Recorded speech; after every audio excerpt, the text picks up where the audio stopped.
Capítulo 12. Homens possíveis, homens de Deus. Embora estreito o portão, sigo adiante, mesmo tendo ao lado o castigo e o desatino. Da minha alma eu sou comandante, eu sou o senhor do meu destino. William Ernest Henley. Te desejo tudo de bom, porque o melhor você já perdeu. Me perdeu, me perdeu. Te desejo tudo de bom, porque o melhor você já perdeu. Diz aí, me perdeu, me perdeu. O melhor de você era eu. George Henrique e Rodrigo. A construção de uma masculinidade saudável e equilibrada, não necessariamente heróica, como a do poeta inglês William Ernest Henley em seu clássico Invictus, não tem narcisista e presunçosa quanto a dupla sertaneja universitária Jorge Henrique e Rodrigo. Tem sido objeto de um crescente número de estudos nos últimos anos. O interesse maior por esse assunto pode ser atribuído em parte à evolução global da consciência a respeito dos impactos negativos das violências de gênero, que resultou no surgimento de novas legislações e, consequentemente, de inquéritos policiais e denúncias contra os autores de agressão, dando mais visibilidade ao problema. Nesse contexto, muitos grupos terapêuticos exclusivos para homens foram criados, ligados a órgãos públicos e instituições filantrópicas ou ONGs. No Brasil, essa expansão se deu mais notadamente a partir de 2006, data da entrada em vigor da Lei Maria da Penha. Entre suas inovações, a legislação prevê, em seu artigo 35, a criação de centros de educação e reabilitação para agressores e, no artigo 45, a determinação de seu comparecimento obrigatório a programas de reeducação. Antes desse dispositivo legal, havia no Brasil apenas algumas iniciativas dispersas e pontuais de trabalhos com homens agressores. Em outros países, como Canadá e Estados Unidos, há registro desses trabalhos desde o início da década de 1990, escreve Sérgio Flávio Barbosa, professor de filosofia e sociologia e coordenador, ao lado da promotora de justiça Gabriela Mansur, do projeto Tempo de Despertar, para a ressocialização de homens enquadrados na Lei Maria da Penha. Durante a pandemia provocada pelo novo coronavírus em 2020, Barbosa criou o canal Justiceiros, com salas para conversas virtuais para os homens. Outro pesquisador, o Dr. Adriano Beiras, da Universidade Federal de Santa Catarina, listou nada menos que 312 desses movimentos públicos ou da iniciativa privada. Homens em Conexão, Homem Paterno, Casa dos Homens, Balaio de Paz, Masculinites, Memó e Agora José, Brotherhood Brasil, Ressignificando Masculinidades, esses são apenas alguns entre tantos grupos organizados mais recentemente com o intuito de discutir questões de interesse do universo masculino, na tentativa de produzir reflexão, responsabilização e mudança de comportamentos violentos. No caso dos homens que são obrigados por lei a participar dos programas de reabilitação, a reação inicial, contudo, é bastante negativa. Barbosa afirma: eles chegam revoltados. Percebemos que a identidade masculina vê a violência doméstica como algo quase natural, quase como sinônimo de masculinidade. Tipo, homem é quem manda. Um dos objetivos principais dos trabalhos em grupo é desnaturalizar essa violência, que vai desde obrigar a companheira a servir a comida até ter relações sexuais com ele. O condenado pela Lei Maria da Penha deve participar de 26 encontros, recebendo acompanhamento por até 2 anos. As primeiras atividades já revelam o impacto do que se ouve ali. Há falas recorrentes como: se eu tivesse ouvido antes tudo o que conversamos, com certeza eu não estaria aqui hoje. Segundo Barbosa, a experiência desse rapaz de 23 anos sinaliza que há ainda poucos trabalhos que falem a linguagem masculina para que os homens possam entender e se ligar na mensagem. A prevenção deve acontecer de forma precoce. Sabe-se que é na adolescência que começamos a cristalizar os valores das masculinidades. O empreendimento que teve boa repercussão nesse despertar existencial masculino é o Papo de Homem, um portal independente que produz conteúdos diversificados para homens de todas as idades, textos, vídeos e cursos. Ele foi criado em 2006 pelo jornalista mineiro Guilherme Valadares, inicialmente como um fórum de debate para jovens que trocavam ideias sobre trabalho, relações pessoais, saúde e dinheiro. Foi crescendo até se transformar num portal com 2 milhões de acessos únicos por mês e 700 autores voluntários. Propomos deixar de lado as narrativas heróicas e os machos alfas, tão frágeis em sua eterna autoafirmação. É tempo de homens possíveis, informa sua apresentação no site. Há muita dica para organizações que desejam iniciar um trabalho de escuta e acolhimento específico para homens. As igrejas também podem se beneficiar dessa metodologia, buscando um modelo que se ajuste às necessidades locais e linguagem cristã. Um efeito significativo desses empreendedores sociais foi coordenar uma pesquisa nacional sobre aspectos que definem a masculinidade no Brasil. 30 voluntários trabalharam durante um ano, ouvindo mais de 40 mil pessoas de todas as regiões brasileiras, a maioria do sexo masculino. Há muitas dicas para organizações que desejam iniciar um trabalho de escuta e acolhimento específico para homens. As igrejas também podem se beneficiar dessas metodologias, buscando um modelo que se ajuste às necessidades locais e à linguagem cristã. Um efeito significativo desses empreendedores sociais foi coordenar uma pesquisa nacional sobre aspectos que definem a masculinidade no Brasil. 30 voluntários trabalharam durante um ano, ouvindo mais de 40 mil pessoas de todas as regiões brasileiras, a maioria do sexo masculino. Os resultados foram transformados no documentário O Silêncio dos Homens, um filme tocante com depoimento de indivíduos que conseguiram ressignificar valores antigos sobre o que caracteriza um homem verdadeiramente íntegro. O projeto, lançado em 2019, teve apoio das marcas Natura Homem e Reserva e foi pilotado pelo Instituto PhD, braço de pesquisa do site Papo de Homem e da Azoma em C, além da ONU Mulheres Brasil, por meio do movimento Eles por Elas, Reforché. A pesquisa descortina um universo marcado por solidão e isolamento emocional. Um em cada 4 homens de até 17 anos admitiu sentir-se solitário o tempo todo.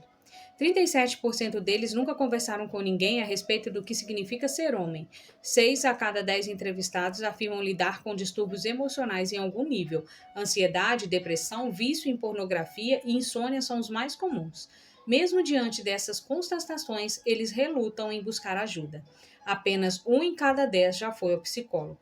Vícios como álcool, demais drogas, comidas, apostas e jogos eletrônicos também foram muito presentes na amostragem. Para Guilherme Valadares, coordenador da pesquisa, o silêncio masculino tem sentido amplo. É emocional, verbal, social, tanto individual como coletivo. Estamos falando de uma rigidez psicológica que se torna um vulcão quando associada aos mandamentos da masculinidade. Ser bem-sucedido profissionalmente, não agir de modos que pareçam femininos, não levar desaforo para casa, dar em cima das mulheres sempre que possível, não expressar emoções, dentre outros. O silêncio masculino foi bem retratado nesse filme realizado por jovens antenados que dominam a linguagem do século XXI. Não obstante, 20 anos antes dele, ainda na década de 1990, um respeitado psicólogo estudinense produziu uma obra sobre o assunto que se tornou um best-seller da literatura cristã contemporânea. O Dr. Larry Crabb, com seus colegas Don Hudson e Al Andres, lançou em 1998 o livro Silêncio de Adão, em que analisa casos clínicos de pacientes à luz de passagens bíblicas sobre a criação do primeiro homem, descrita no livro de Gênesis.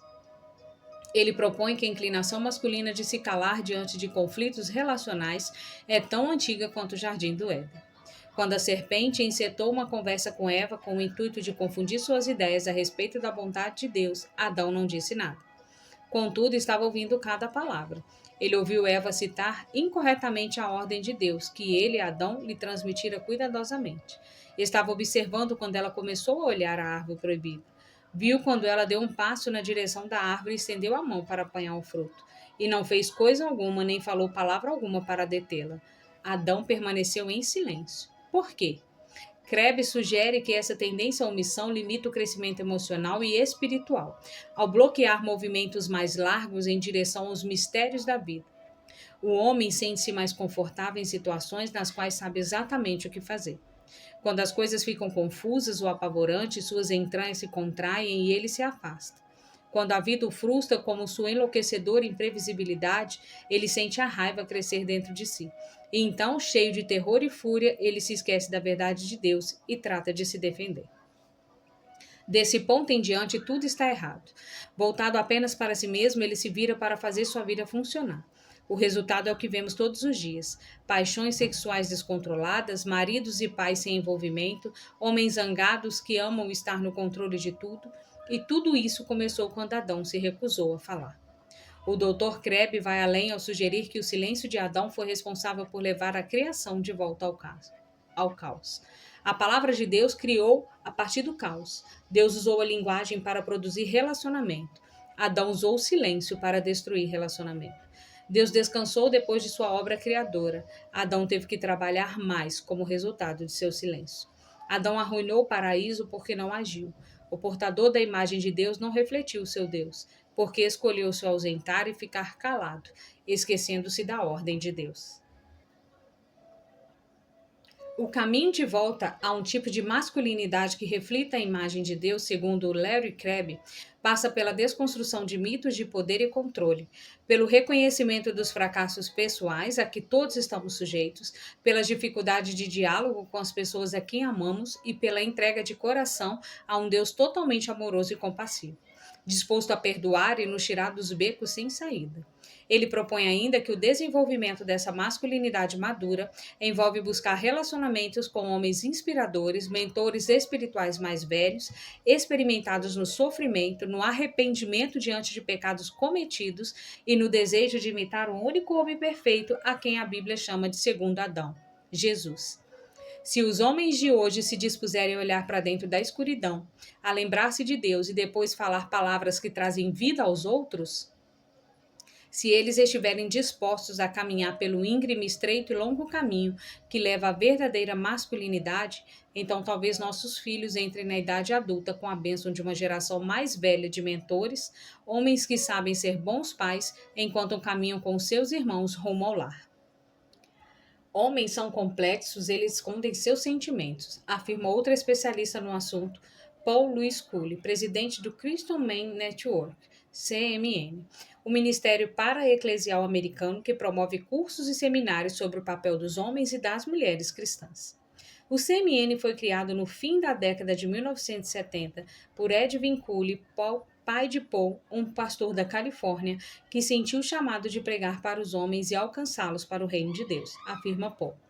O CMN já levou seus cursos e metodologia de trabalho para nada menos que 134 países, treinando, segundo a organização, mais de 1 milhão de líderes cristãos.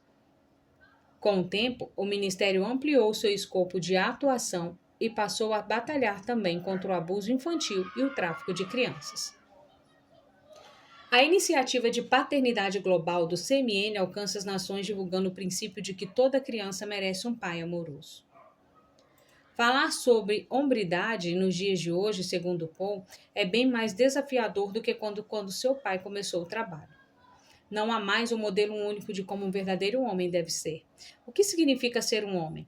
As pessoas não sabem mais. Em alguns lugares é um ser guerreiro, um macho, em outros é ser um artista, uma pessoa sensível. Basicamente, o que ensinamos é que ser um homem de verdade é ser mais parecido com Jesus Cristo. Quando falamos em liderança, falamos de liderança servidora, porque Jesus ensinava a servir. Nos evangelhos, ele fala 350 vezes em servir e apenas uma em liderar. Mas é muito difícil promover uma conferência e chamá-la de conferência sobre servir. Porque todos querem conferência sobre liderança. Mas Jesus enfatizou que quanto mais você serve, mais se qualifica para liderar. Paul costuma dizer que não se deve confundir a natureza gentil de Jesus Cristo com fraqueza. Homens fracos são os que precisam parecer fortes e acabam se tornando ditadores ou autoritários. Jesus tinha tanta confiança em sua identidade de filho amado de Deus que ele podia ser manso sem se importar se iria parecer fraco. Ele não precisava provar nada para ninguém. Paul Cooley viaja pelo mundo dando palestras sobre esse modelo ideal de masculinidade. A maior dificuldade para pregar essa mensagem é, de fato, a infantilidade dos homens que encontro. Quantas vezes escuto em aconselhamentos homens dizerem: eu levo dinheiro para casa, então quero ter minhas necessidades atendidas. Mas isso não é uma atitude de quem quer servir, de quem deseja suprir necessidades emocionais, de segurança, de disciplinas dos filhos, de afirmação. Para o presidente do CMN, uma das razões pelas quais os movimentos feministas radicais ganharam força foi justamente o fato de que os homens fizeram coisas terríveis com as mulheres ao longo da história e elas não aceitam mais isso. Entendo o problema, mas não a julgo. O próprio Jesus empoderou as mulheres com quem se relacionou. No livro de Atos, na igreja dos primeiros dias, havia muitas mulheres trabalhando ativamente na igreja. Uma delas, chamada Lídia, vendia tecidos finos para custear o ministério dos apóstolos. Quando Jesus conversou com a mulher samaritana, ela quebrou várias regras. Primeiro, porque ele estava num lugar onde o judeu não ia. Segundo, porque ele falou com uma mulher reservadamente, o que também era proibido para um homem. Terceiro, porque ela era uma mulher promíscua e tinha vergonha de sua condição. Mesmo assim, ele quebrou essas regras para alcançar o coração dela. Porque é isso que Jesus faz o tempo todo. Ele quebra regras para alcançar o nosso coração. Pergunta a Paul Cooley numa conversa durante um café da manhã num hotel em São Paulo como ele costuma abordar os ensinamentos bíblicos sobre submissão feminina. A Bíblia ensina a nos submetermos uns aos outros e ensina que eu devo amar a minha mulher como Jesus amou a igreja e por ela devo entregar a minha vida. Muitos casamentos se desfazem porque o homem não cumpre a sua palavra de amá-la e honrá-la.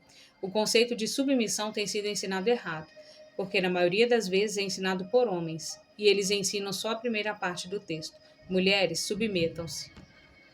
Os cursos de Christian Man Network podem ser acessados no Brasil por meio de treinamentos oferecidos pela Universidade da Família, UDF, uma organização cristã para a formação de líderes de igrejas com a qual a CMN tem parceria.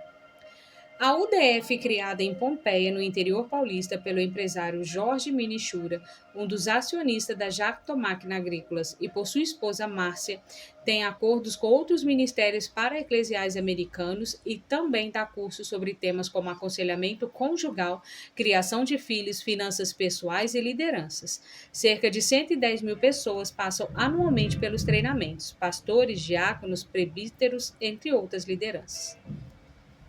Paul me mostra uma fotografia de sua neta, a pequena e graciosa Rhys, e eu pergunto a ele: quando ela crescer, você conversará com ela sobre esse assunto? Como falarei disso para minha neta Rhys? Ele reflete. Vou ensiná-la a sempre respeitar seu marido, a honrá-lo, a animá-lo e orar sempre por ele. Acho que é isso que vou fazer.